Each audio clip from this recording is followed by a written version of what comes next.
नमस्कार बच्चों, कैसे हैं आप सभी। मैं भारत कुमार आप सबके सामने प्री के कुछ टॉपिक्स लेकर आया हूं जो इंपॉर्टेंट है, और ये हम खासकर प्रीवियस ईयर क्वेश्चंस के करने वाले हैं, यानी बोले तो 2024 यूपीएससी के, जिसमें टॉपिक्स आपके जो आए थे वो अक्षांश और देशांतर थे, साथ में वायुमंडल की संरचना और उसका संगठन, फिर उसके बाद वायुमंडल की का सामान्य परिसंचलन जिसमें कॉरियोलिस बल वगैरह पूछा गया था, साथ में महासागरीय धाराओं के बारे में पूछा गया था। तो उन्हीं सभी टॉपिक्स को हम विस्तार में डिस्कस करने वाले हैं, और जिसमें से सबसे पहला टॉपिक जो हम करेंगे वो है अक्षांश एवं देशांतर। और गौर कीजिए, तो हर साल लगभग इससे सवाल पूछे जा रहे हैं और कंटिन्यूटी में आ रहा है। तो अक्षांश और देशांतरों की बात करें तो सबसे अहम बात आती है कि आखिरकार ये है क्या। तो जैसा हम जानते हैं, अक्षांश और देशांतर पृथ्वी के ऊपर खींची हुई काल्पनिक रेखाएं हैं, और ये मुख्यतः दो तरीके से है। अक्षांश जो पृथ्वी के ऊपर क्षैतिज रूप से खींची हुई काल्पनिक रेखाएं हैं, यानी कि हॉरिजॉन्टल, और देशांतर जो है ये पृथ्वी के ऊपर ऊर्ध्वाधर रूप से खींची हुई रेखाएं हैं। इन दोनों को हम एक एक करके देखेंगे। उससे पहले अगर ये सवाल उठता है, और जाहिर सी बात है ये आपके दिमाग में है कि आखिरकार अक्षांश और देशांतरों को सबसे पहले किस व्यक्ति ने बनाया था, तो वो थे इराटोस्थीन, जिन्होंने अक्षांश और देशांतरों को बनाया था, और इन्हें हम भूगोल के पिता के रूप में भी जानते हैं, यानी फादर ऑफ ज्योग्राफी। क्यों? क्योंकि यही वो व्यक्ति हैं जिन्होंने सर्वप्रथम भूगोल यानी कि ज्योग्राफी नामक शब्द का उच्चारण किया था, जिसमें जियो का अर्थ होता है पृथ्वी और ग्राफी का मतलब होता है अध्ययन, यानी पृथ्वी के अध्ययन को हम भूगोल बोलते हैं। तत्पश्चात भूगोल के अंदर बहुत सारे जो रिसर्च हैं वो होते चले गए, डिस्कवरी होती चली गई, और साथ में भूगोल एक बहुत बड़े और महत्वपूर्ण विषय के रूप में निकलकर बाहर आया। अब अगर हम अक्षांशों की बात करते हैं, एक एक करके दोनों को देखा जाएगा। तो अक्षांश पृथ्वी के ऊपर खींची हुई क्षैतिज रूप से काल्पनिक रेखाएं होती हैं। वहीं दूसरी तरफ अगर हम बात करें तो जैसा आप देख रहे हो, अक्षांशों के बीच की दूरी सामान्य होती है, जिसके कारण इन्हें हम समानांतर रेखाएं यानी पैरेलल्स का नाम देते हैं। अब बात उठती है समानांतर रेखाओं का मतलब क्या होता है। तो समानांतर रेखाएं वो होती हैं जो आपको पता है, जो कभी भी एक दूसरे से मिलती नहीं है और दोनों के बीच की दूरी सामान्य होती है। तो अगर हम दो अक्षांशों के बीच की दूरी बोलें तो दो अक्षांशों के बीच की दूरी 111 किलोमीटर की होती है। एग्जैक्ट डिस्टेंस की बात करें तो 111.3, और पॉइंट के बाद अगर डिजिट 5 से कम होता है तो हम पिछले अंक पे रह जाते हैं, और 5 के बाद अगर ज्यादा होता है तो हम अगले अंक की तरफ जाते हैं। इसलिए अक्षांशों के बीच की दूरी 111 किलोमीटर होती है।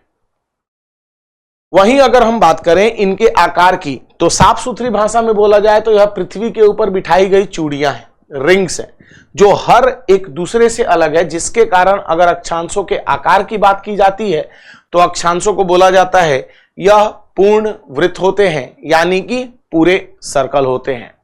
उसके बाद अगर हम कुछ महत्वपूर्ण अक्षांशों की बात करें तो पहला होता है हमारा 0 डिग्री अक्षांश, जिसे हम भूमध्य रेखा अथवा विषुवत रेखा के नाम से जानते हैं। भूमध्य रेखा कारण है पृथ्वी के बीचों बीच पाई जाती है, इसलिए हम इसे भूमध्य रेखा का नाम देते हैं, और क्योंकि यह सबसे बड़ी रेखा है तो इसे हम विषुवत रेखा बोलते हैं। उससे पहले अगर हम पृथ्वी के आकार की बात करें तो पृथ्वी का आकार क्या है बच्चों, तो बोला जाता है पृथ्वी का आकार, कुछ बोलते हैं स्फेयर है और कुछ बोलते हैं कि गोल है, कुछ बोलते हैं अंडाकार है। तो अगर हम पृथ्वी के एग्जैक्ट आकार की बात करते हैं, और अगर हम पृथ्वी के आकार की बात करते हैं तो सवाल यह पूछा जाता है कि पृथ्वी का आकार क्या है। तो पृथ्वी के आकार में कुछ लोग उसे गोलाकार बोलते हैं, कुछ अंडाकार बोलते हैं, लेकिन अगर हम वास्तविक तौर पे बोलें तो पृथ्वी का आकार क्या है, तो पृथ्वी का आकार जियोइड होता है। अब बात उठती है जियोइड का अर्थ क्या होता है, जिसे हम भूआब के नाम से जानते हैं। तो जियोइड का मतलब होता है पृथ्वी की तरह, यानी लाइक अर्थ, और अर्थ का मतलब जियोइड। अब बात उठती है ऐसा कैसे। अगर हम डेफिनेशन की बात बोलें तो बोला जाता है पृथ्वी क्योंकि केवल अपनी तरह दिखती है इसलिए पृथ्वी का आकार पृथ्वी की तरह है। अब ये थोड़ा सा कंफ्यूजिंग पार्ट है। कैसे? तो चलो हम आकार पृथ्वी का मिला लेते हैं जो आपको यहां पे दिया गया है। तो अगर हम गोल बोलते हैं, वृत्ताकार बोलते हैं, गोलाकार बोलते हैं, तो पृथ्वी का जो पृथ्वी की त्रिज्या है यानी डायमीटर है वो केंद्र से बराबर होनी चाहिए, जो नहीं है। ज्यादा सेंटर पे है और कम ध्रुवों पे है यानी पोल पे, तो गोल नहीं है। अब अगर हम अंडाकार की बात करते हैं तो एक किनारा सबसे नजदीक और दूसरा सबसे दूर होना चाहिए, ऐसा भी नहीं है, यानी पृथ्वी अंडाकार भी नहीं है। अगर हम संतरे की तरह बोलते हैं तो पृथ्वी का एक भाग उठा हुआ होना चाहिए ऊपर की तरफ से, जैसा संतरे में होता है, और अंदर से नीचे से दबा होना चाहिए, ऐसा भी नहीं है। लेकिन अगर मैं पृथ्वी का एक फोटो ले लूं और उसके दूसरे फोटो से उसको मिला दूं तो क्या वो फिट बैठेगा? यानी पृथ्वी का आकार खुद में इकलौता आकार है जैसा कोई नहीं है। इसीलिए पृथ्वी केवल पृथ्वी की तरह दिखती है, जिसमें जियो का मतलब होता है भू यानी पृथ्वी और आइड का मतलब होता है आइडेंटिकल। इसीलिए हम इसे बोलते हैं भू आब, यानी पृथ्वी पृथ्वी की तरह दिखती है। अब अगर हम वही बात करें तो हम विषुवत रेखा की बात कर रहे हैं। तो जैसा आपने देखा कि पृथ्वी बीच से बल्ज है यानी कि फैली हुई है और ध्रुवों से चपटी है, जिसके कारण विषुवत रेखा यानी भूमध्य रेखा की लंबाई सबसे ज्यादा होगी, इसीलिए इसे विषुवत रेखा का नाम दिया जाता है।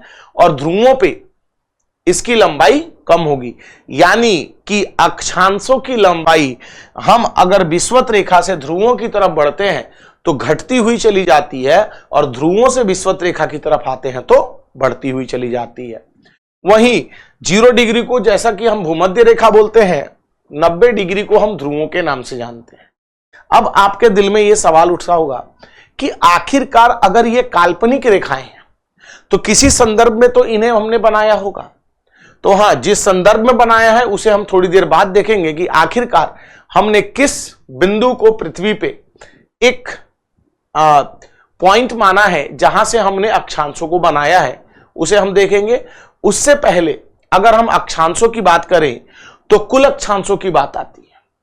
अब बात उठती है कुल अक्षांश कितने हैं, और कुल अक्षांशों में अगर मैं आपको ऑप्शन दूं 179, 178, 180 और 181, तो कुछ लोगों ने 179 सोचा होगा और कुछ लोगों ने 181 सोचा होगा। आंसर क्या है? तो आंसर है 181। अब बात उठती है कैसे? ठीक है, तो 0 को अगर हम छोड़ दें तो 1 से 90 ऊपर और 1 से 90 नीचे, क्योंकि 0 डिग्री पृथ्वी को 2 गोलार्धों में बांटता है, उत्तरी गोलार्ध और दक्षिणी गोलार्ध। तो 1 से 90 डिग्री उत्तर और 1 से 90 डिग्री दक्षिण, 180 हो गए, और 0 डिग्री 181 हो गया। लेकिन जिन लोगों ने 179 सोचा था अक्षांशों की कुल संख्या, उन्होंने ध्रुव क्योंकि बिंदु के रूप में हो जाते हैं तो उसे नहीं गिना था। चलो ठीक है, लेकिन अगर हम मैथमेटिक्स के हिसाब से बात करें तो बिंदु की 2 परिभाषाएं हैं। बिंदु को एक रेखा भी बोला जाता है और बिंदु को एक वृत्त भी बोला जाता है, जिसमें बिंदु एक ऐसी रेखा है जो अनंत तक खींची जा सकती है, यह भी बताया गया है, और बिंदु एक ऐसा वृत्त है जिसका ना तो कोई त्रिज्या होता है और ना ही व्यास होता है।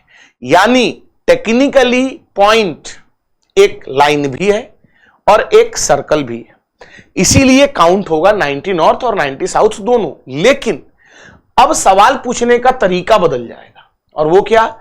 पृथ्वी पे कुल खींची हुई अक्षांश की रेखाएं अथवा समानांतर रेखाएं कितनी है? तो जब खींची हुई की बात आएगी तो आंसर होगा 179। क्यों? क्योंकि यह बिंदु एक रेखा तो है, लेकिन यह एक खींची हुई रेखा नहीं है, यानी अब इसकी कोई लंबाई नहीं है।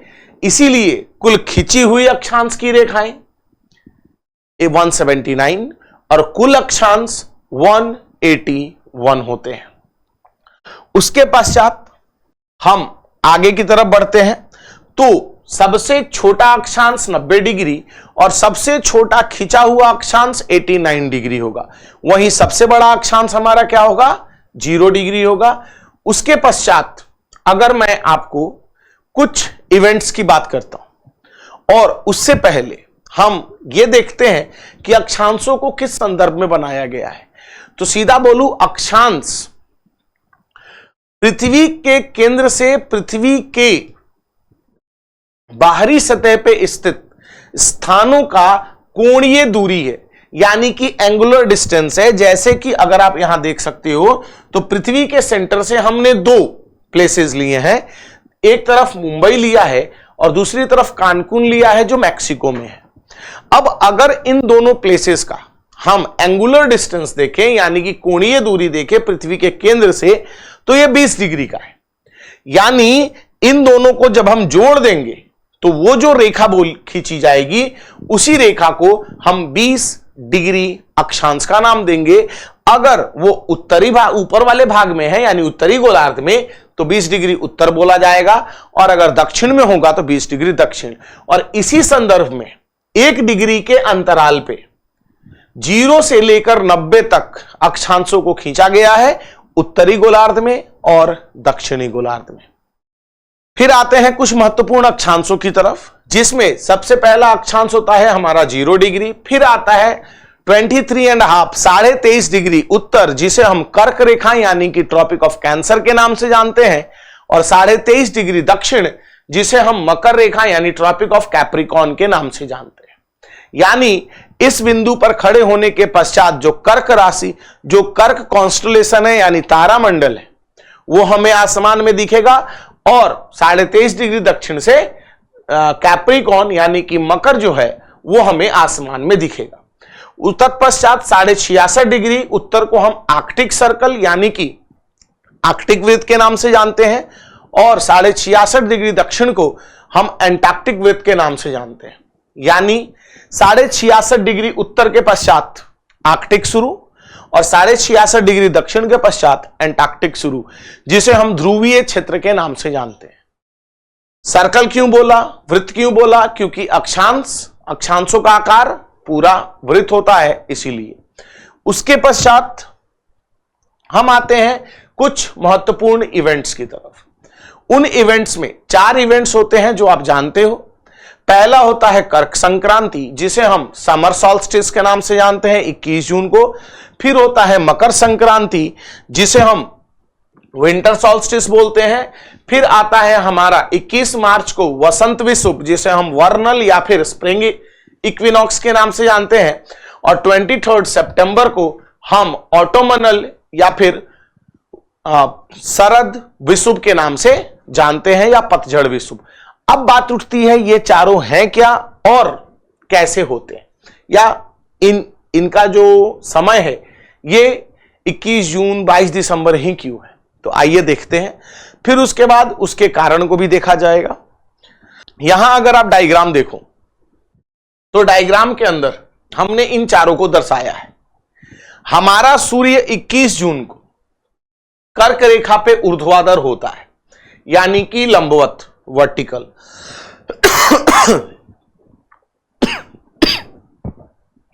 और इस दिन सूर्य के यहां होने के कारण उत्तरी गोलार्ध में सबसे लंबा दिन और सबसे छोटी रात, एवं दक्षिणी गोलार्ध में सबसे लंबी रात और सबसे छोटा दिन होता है। सीधी भाषा में बोलूं तो अगर 21 जून को कोई व्यक्ति कर्क रेखा पे खड़ा होगा तो दोपहर में उसकी परछाई पैर के नीचे बनेगी, क्योंकि सूर्य सिर के ऊपर होगा।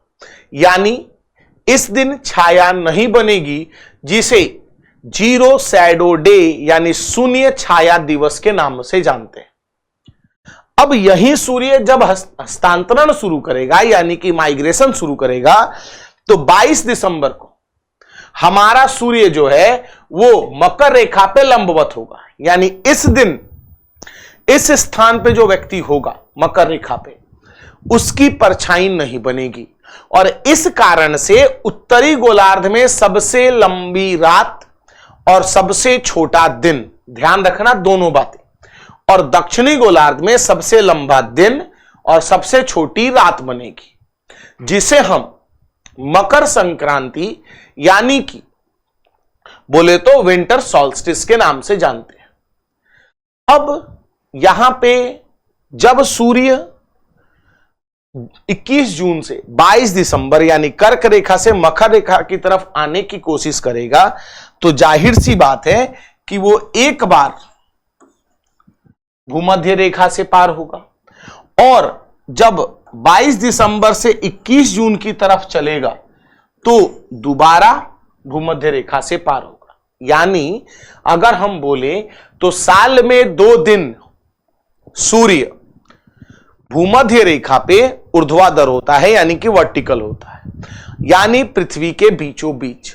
और जब ये पृथ्वी के बीचों बीच होगा तो दोनों गोलार्धों में बराबर दिन और बराबर रात होगी, जिसे हम विषुव के नाम से जानते हैं, यानी इक्विनॉक्स।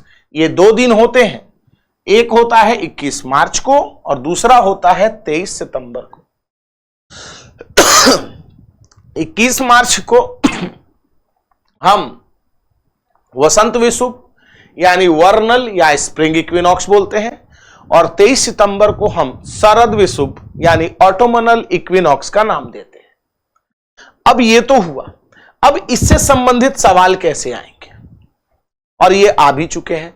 जैसे पूछा जा सकता है और पूछा भी गया है पेपर में कि उत्तरी गोलार्ध में सबसे लंबा दिन कब होता है, तो जून के बोल सकते हैं सेकेंड हाफ में होता है, या फिर दक्षिणी गोलार्ध में सबसे लंबा दिन दिसंबर के सेकेंड हाफ में होता है। वहीं दूसरी तरफ कुछ सवाल ऐसे आ सकते हैं कि पृथ्वी पे स्थित कितने स्थान साल में कम से कम एक बार शून्य छाया दिवस यानी 0 शैडो डे देखेंगे या वहां पर होगा। तो आंसर क्या होगा? वो सभी स्थान जो कर्क रेखा से मकर रेखा के बीच हैं, वो साल में कम से कम एक बार वहां पर 0 शैडो डे होगा। एक बार क्यों होगा? तो केवल साल में एक ही दिन 21 जून को सूर्य कर्क रेखा पे होगा और 22 जून को सूर्य नीचे की तरफ उतर जाएगा। वहीं दूसरी तरफ मकर रेखा पे सूर्य 22 दिसंबर को होगा और 23 दिसंबर को सूर्य ऊपर की तरफ चलने लगेगा। यानी ये दोनों स्थान भी एक बार रिसीव करेंगे या फिर एक्सपीरियंस करेंगे 0 शैडो डे, और जो इनके बीच है। लेकिन वहीं अगर सवाल बदल दिया जाए कि पृथ्वी पे कितने स्थान साल में अधिकतम 2 बार 0 शैडो डे देखेंगे या एक्सपीरियंस करेंगे, तो आंसर होगा वह सभी स्थान जो कर्क रेखा से मकर रेखा के बीच है, वो सब के सब। यानी कर्क रेखा और मकर रेखा को छोड़कर जितने भी स्थान इनके बीच पड़ते हैं, वो साल में 2 बार 0 शैडो डे देखेंगे। एक बार जब 2 जून से दिसंबर आएगा सन नीचे की तरफ तो होगा, और जब दिसंबर से जून की तरफ जाएगा तो दूसरा होगा। और ध्यान रखना इन सभी छोटी छोटी बातों का, क्योंकि अगर थोड़ी सी भी गड़बड़ी हुई तो जाहिर सी बात है कि आंसर जानते हुए आप गलत मार्क करके आ जाओगे। और इसका इवैल्यूएशन जब आप डिस्कस करते हो दोस्तों के साथ या खुद देखते हो, तब महसूस होता है कि नहीं, पूछा कुछ और गया था और हमने जल्दीबाजी में या फिर आधा क्वेश्चन पढ़ के आंसर कुछ और लगा दिया है, और फिर पछताने से कोई फायदा नहीं होगा। आगे की तरफ चलते हैं और अगले भाग को देखते हैं। 66.5 डिग्री उत्तर के पश्चात और 66.5 डिग्री दक्षिण के पश्चात क्या होगा? 6 महीने का दिन और 6 महीने की रात। यानी अगर सूर्य उग गया तो आने वाले 6 महीने तक वो अस्त नहीं होगा, और अगर वो अस्त हो गया तो आने वाले 6 महीने तक अब सूर्योदय नहीं होगा। अब बात उठती है इसका मतलब क्या है। तो इसका मतलब अगर सीधी भाषा में समझे बच्चों तो हमारे यहां एक साल में कितने दिन होते हैं? 365 दिन, यानी 365 बार सूर्योदय होगा और 365 बार सूर्यास्त होगा। यानी अगर हम दिन और रात को अलग कर दें तो 365 दिन और 365 रात। लेकिन यहां सूर्य केवल एक बार उदय होता है और एक बार अस्त होता है, यानी यहां साल में केवल एक दिन होती है और एक रात होती है। 6 महीने का दिन और 6 महीने की रात। रात तो होती है लेकिन काली रात नहीं होती जो हमारे यहां होती है अंधेरा। यहां सांझ का समय होता है गोधूली वेला, यानी बोले तो शाम में 5 से 6 के बीच का समय या सुबह 4 से 5 के बीच का समय, जब सूर्य तो नहीं होता लेकिन रोशनी होती है मध्यम सी। और हम मानते हैं सूर्य उदय के साथ यानी सूर्य के दिखने के साथ दिन शुरू होता है और सूर्य के अस्त होने के साथ यानी उसके डूबते ही रात शुरू होती है। तो यहां केवल सूर्य अस्त होता है लेकिन कंप्लीट ब्लैकआउट कभी नहीं होता। अब बात उठती है कि सर ऐसा क्यों है, दिन और रात में लंबाई क्यों है, और सबसे अहम बात कि ये जो मौसम है समर, विंटर, ऑटम, स्प्रिंग, गर्मी होती है, सर्दी होती है, वसंत आता है, पतझड़ आती है, आखिरकार ये सब होते क्यों और सूर्य हस्तांतरण कर क्यों रहा है। तो आओ बच्चों उसकी बात करते हैं हम। आप इस इमेज के अंदर देख रहे हो कि हमारे पास पृथ्वी के 4 फेजेस हैं और उससे पहले मैं सीधी भाषा में आपको समझाता हूं। सपोज करो ये पृथ्वी है और हमारी पृथ्वी सीधी नहीं है जबकि हमारी पृथ्वी अपने अक्ष पे झुकी हुई है। पृथ्वी के 2 सेक्शन है, एक तो है पृथ्वी का झुकाव और एक है पृथ्वी का अपने अक्ष पे झुकाव। तो आखिरकार ये दोनों क्या होते हैं? तो पृथ्वी के झुकाव का मतलब है कि पृथ्वी का पूरा झुकाव और अक्ष यानी कि अपने जो 90 डिग्री है मैग्नेटिज्म है उससे झुकाव। तो पृथ्वी बेसिकली ऐसी है। अभी हमने थोड़ी देर पहले देखा था सीधी, लेकिन वैसी नहीं है, टेढ़ी है। और वो कैसे है तो आओ देखते हैं। पृथ्वी के केंद्र से अगर हम 90 डिग्री खींच दें तो ये हमारा होना चाहिए नॉर्थ और ये हमारा होना चाहिए साउथ, ठीक है। लेकिन ऐसा ना होकर हमारी पृथ्वी कैसी है? ऐसी है, यानी ये हमारा है साउथ और ये हमारा है नॉर्थ। अब ये जो है ये 66.5 डिग्री है, यानी पृथ्वी हमारी 66.5 डिग्री पर झुकी हुई है पूरी बॉडी।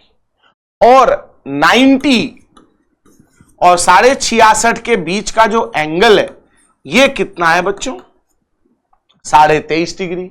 इसे हम बोलते हैं पृथ्वी का अपने अक्ष पे झुकाव। इसीलिए पृथ्वी पूरी की पूरी यानी the whole tiltation of earth 66.5 degree है और पृथ्वी का अक्ष यानी एक्सिस पे टिल्टेशन 23.5 डिग्री है। यानी कुछ इस प्रकार से। अब ध्यान देना, ये उत्तरी गोलार्ध और ये दक्षिणी गोलार्ध और ये हमारा सूर्य।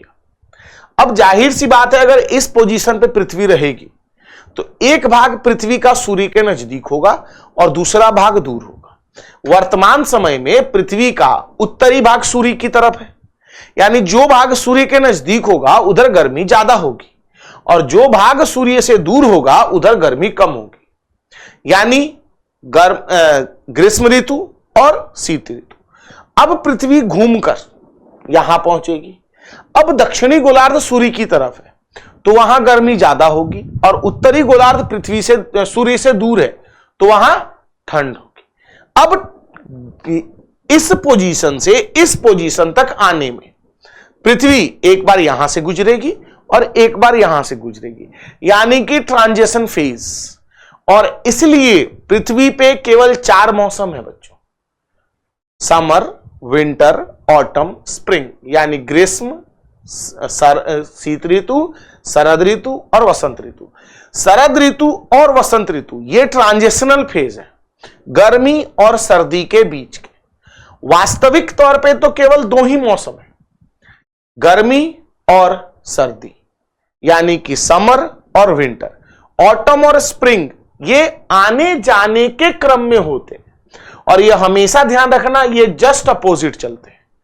उत्तर में गर्मी होगी तो साउथ में सर्दी होगी, उत्तर में अगर स्प्रिंग होगा तो साउथ में ऑटम होगा, अगर साउथ में स्प्रिंग होगा तो नॉर्थ में ऑटम होगा। जैसे वर्तमान समय में अभी उत्तरी गोलार्ध में जहां हम रहते हैं विंटर स्टार्ट हो चुका है, यानी सदर्न हेमिस्फीयर में, दक्षिणी गोलार्ध में समर सीजन स्टार्ट हो चुका है। तो इसी क्रम में अभी मैं थोड़ी देर पहले आपको जो मैंने दिखाया था उस पे चलते हैं, ध्यान दीजिए। वर्तमान समय में उत्तरी गोलार्ध जो है यह सूर्य की तरफ है, ठीक है, और यहां गर्मी होगी। वहीं दूसरी तरफ दक्षिणी गोलार्ध सूर्य से दूर है, तो यहां क्या होगी, सर्दी होगी। अब जब ये यहां पहुंचेगा तो ना तो गर्मी ना सर्दी। वहीं विषुव की बात करते हैं तो कर्क रेखा सूर्य को देख रहा है, तो उत्तरी गोलार्ध में जब गर्मी होगी तो जो भाग सूर्य की तरफ होगा वहां लंबे समय तक दिन होगा, और जो भाग सूर्य से दूर होगा वहां लंबी रात होगी, कम समय का दिन होगा। इसीलिए गर्मी में दिन लंबे होते हैं और सर्दियों में रातें लंबी होती हैं। अब जब यहां पहुंचेगी पृथ्वी, तो ना तो अधिक गर्मी होगी ना ही अधिक ठंड होगी। वहीं दूसरी तरफ दोनों गोलार्धों में जब बराबर रोशनी पड़ेगी तो इक्वल डे और इक्वल नाइट होगा। इस पोजीशन पे अब साउथ में समर हो गया, नॉर्थ में विंटर हो गया, तो जाहिर सी बात है कि साउथ में दिन लंबे हो गए, नॉर्थ में दिन छोटे हो गए। मतलब अगर अभी हमारे पास उत्तरी गोलार्ध में क्या है, विंटर सीजन है, तो आर्कटिक सर्कल के बाद अब सूर्य नहीं दिखेगा, अब वहां 6 महीने की रात होगी। वहीं दूसरी तरफ एंटार्क्टिक में यानी दक्षिणी गोलार्ध में अब सूर्य उदय हो गया और यह आने वाले 6 महीने तक अस्त नहीं करेगा। तो कुछ इस प्रकार से 6 महीने दिन और 6 महीने रात का कंसेप्ट होता है। अब यहां से सवाल जो बनते हैं वो देखिए ध्यान से। पहला, पृथ्वी पे दिन और रात होते क्यों हैं? तो पृथ्वी पे दिन और रात उसके अपने अक्ष पे घूर्णन की वजह से होते हैं, यानी due to rotation of earth on its axis. ये तो ठीक है। पृथ्वी पे दिन और रात की लंबाई में अंतर क्यों होता है? तो वो पृथ्वी के अपने अक्ष पे झुके होने के कारण है, यानी झुके होने की वजह से जो भाग सूर्य को देखेगा उधर लंबे समय तक दिन होगा, जो अभी हमने बात किया, और जो भाग नहीं रहेगा सूर्य के पास, वास्तव में बोले तो प्रत्यक्ष तौर पे वहां लंबा दिन नहीं होगा, लंबी रात होगी। यानी पृथ्वी अगर झुकी हुई नहीं होती, सीधी होती, तो दिन और रात कैसे होते? बराबर होते। यह बात समझ में आई आपको? अब बात उठती है पृथ्वी पे मौसम में बदलाव क्यों होता है। कुछ लोगों ने सोचा होगा कि पृथ्वी पे मौसम में बदलाव पृथ्वी के सूर्य के चारों तरफ घूर्णन की वजह से होता है, और ये ऑप्शन एग्जाम में आ भी चुका है। Season on earth changes due to revolution of earth around the sun. लेकिन ये गलत है। क्यों?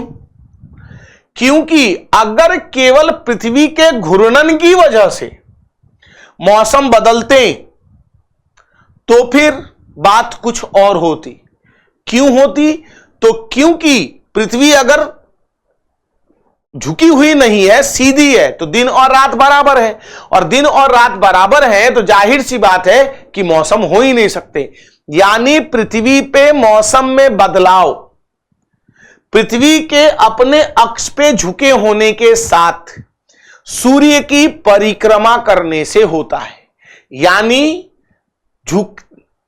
अब अक्ष पे झुके होते हुए जब वो परिक्रमा करेगी तभी मौसम बदलेंगे, अदरवाइज नहीं बदलेंगे।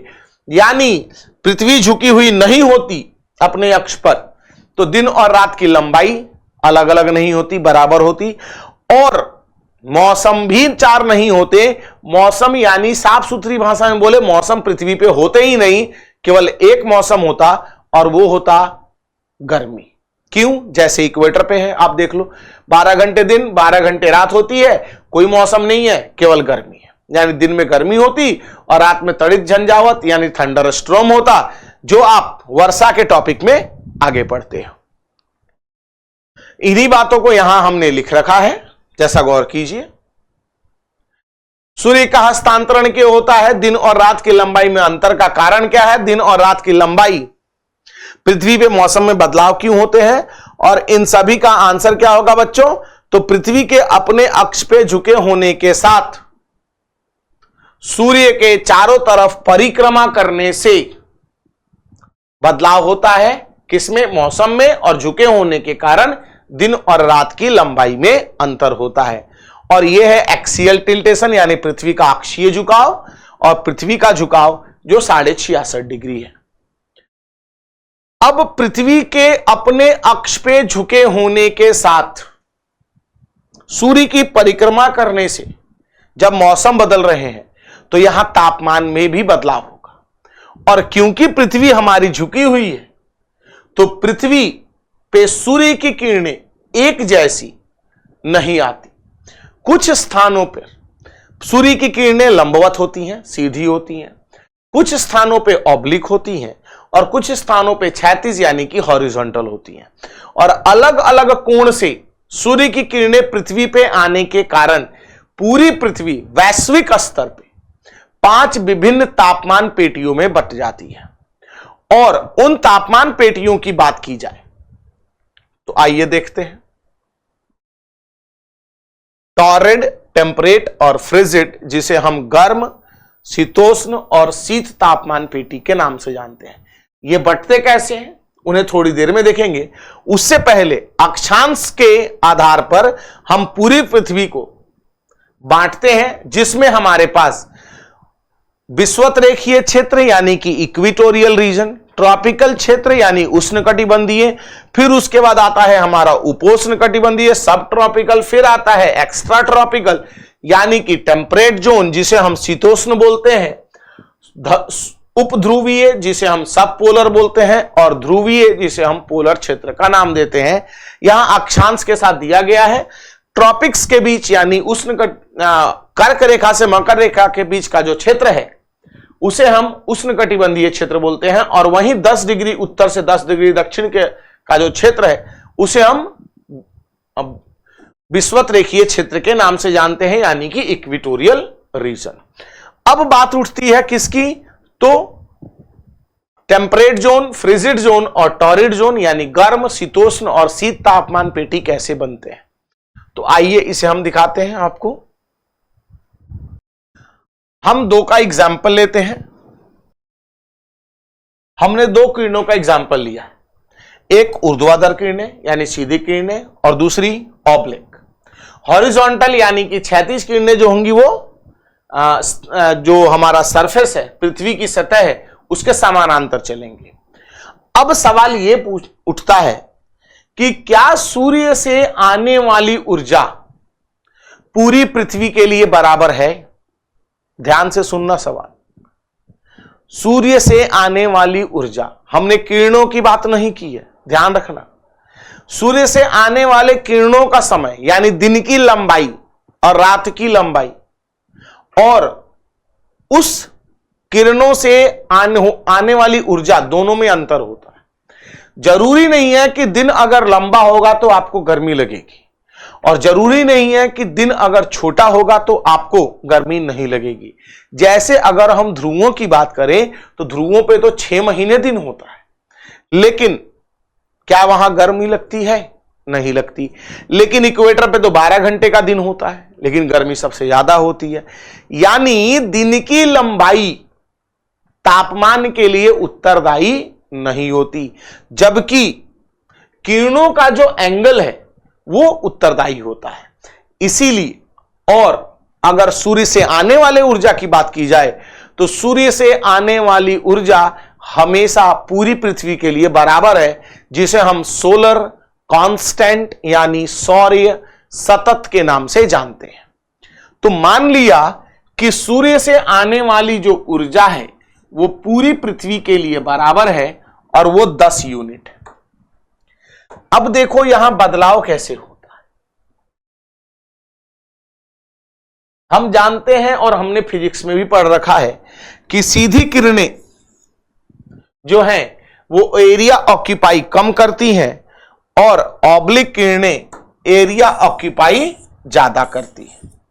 यानी मान लिया ये 1 मीटर स्क्वायर है और ये 2 मीटर स्क्वायर है, दोनों में गर्मी कहां अधिक लगेगी? जाहिर सी बात है 1 मीटर स्क्वायर में। क्यों लगेगी? तो क्योंकि यहां 10 यूनिट में केवल एक ही व्यक्ति है और यहां 10 यूनिट में 2 व्यक्ति हैं, तो जाहिर सी बात है ऊर्जा बढ़ गई। और हमने प्रैक्टिकल क्या किया था? तो टॉर्च को दीवार पर सीधा रखना और उसे थोड़ा सा तिरछा करना। तो गौर कीजिए, जब हम टॉर्च को सीधी दीवार पे मारते थे तो जो एरिया कवरिंग है वो कम होता था और जैसे ही तिरछा करते थे एरिया बढ़ जाती थी।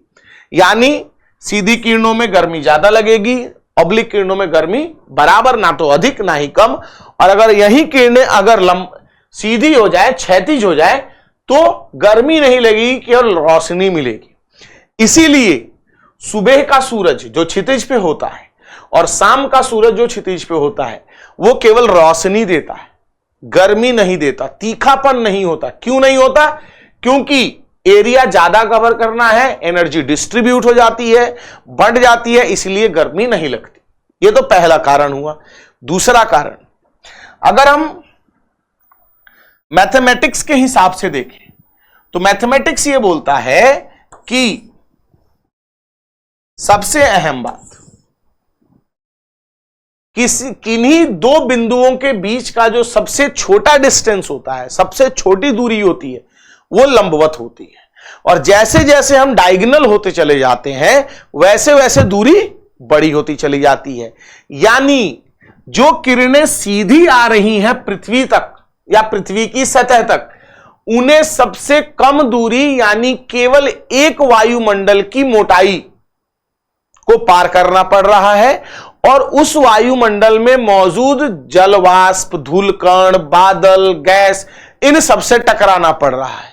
लेकिन जैसे ही ये तिरछी हो जाती है, लंबाई बढ़ जाती है, दूरी बढ़ जाती है, तो जाहिर सी बात है कि जलवाष्प की मात्रा भी बढ़ जाएगी, बादलों की भी मात्रा बढ़ जाएगी।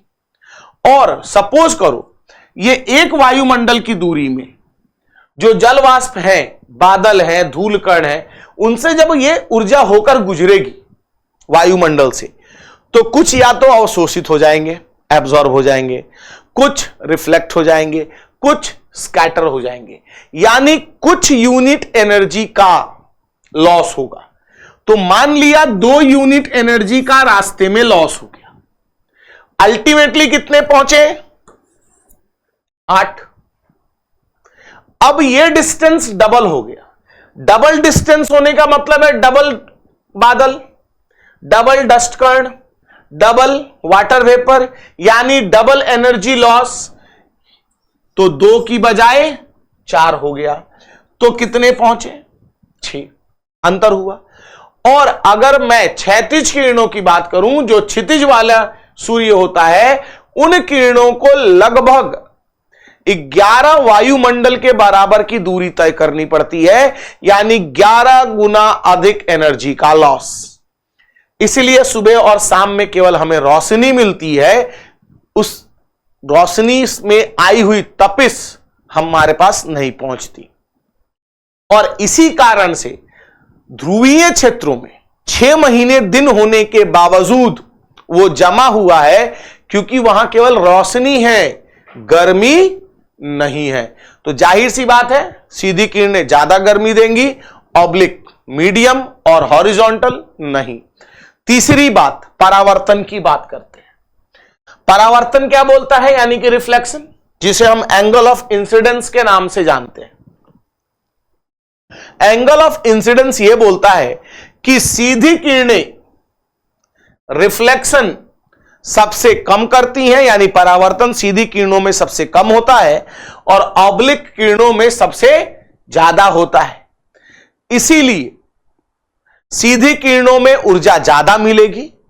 बात अलग है, दिन की लंबाई कम है, लेकिन इनका तीखापन ज्यादा है क्योंकि लॉस ऑफ एनर्जी कम है। ऑब्लिक में ना तो अधिक गर्मी ना ही अधिक ठंड, और हॉरिजॉन्टल में केवल रोशनी, कोई भी गर्मी नहीं। और इसी कारण से पूरी पृथ्वी 5 अलग अलग तापमान पेटियों में बढ़ जाती है। 30 से 30 सूर्य की किरणें सीधी पड़ती हैं, जिसके कारण इसे हम टॉरिड जोन या फिर गर्म क्षेत्र या गर्म तापमान पेटी के नाम से जानते हैं। ध्यान रखना, 23.5 की जगह आपको 30 भी मिल सकता है और 66.5 की जगह 60 भी मिल सकता है। 23.5 और 66.5 ये ऑफिशियल है, यानी एग्जैक्ट यहां से होता है। यानी 23.5 तक सूर्य ऊपर जाता है उत्तरी गोलार्ध में, और 23.5 तक दक्षिण में आता है, तो यहां तक रहेगा, और 66.5 के बाद नहीं दिखता। लेकिन जलवायु वैज्ञानिकों के अनुसार लगभग 30 डिग्री तक सूर्य की किरणें सीधी पड़ती हैं, 80-85 डिग्री के एंगल पे। जैसे हम दिल्ली की बात करें, 28 डिग्री के करीब है अक्षांशों में, लेकिन गर्मी देखो बहुत ज्यादा है। तो इसीलिए बाकी आपको चिंता करने की जरूरत नहीं है, आपको दोनों में से एक ही दिया जाएगा। तो 30 से 30 गर्म तापमान पेटी, 30 से 60 सूर्य की किरणें ना तो सीधी होती हैं और ना ही हॉरिजॉन्टल यानी कि क्षैतिज होती हैं, ये ऑब्लिक होती है, जिसके कारण इन्हें शीतोष्ण तापमान पेटी का नाम दिया जाता है, टेम्परेट जोन। और 60 के बाद सूर्य की किरणें क्षैतिज होती हैं यानी कि हॉरिजॉन्टल, जिसके कारण यह सालों भर जमा हुआ होता है, जिसे हम शीत तापमान पेटी या बोले तो फ्रिजिड जोन के नाम से जानते हैं। और कुछ इस प्रकार से पृथ्वी के झुके होने के कारण पूरी पृथ्वी 5 अलग अलग तापमान पेटियों में बढ़ जाती है वैश्विक तौर पे, ध्यान रखना। लेकिन किसी भी स्थान का जो तापमान है वो अक्षांश के अलावा वहां के स्थानीय कारकों के द्वारा भी प्रभावित किया जाता है।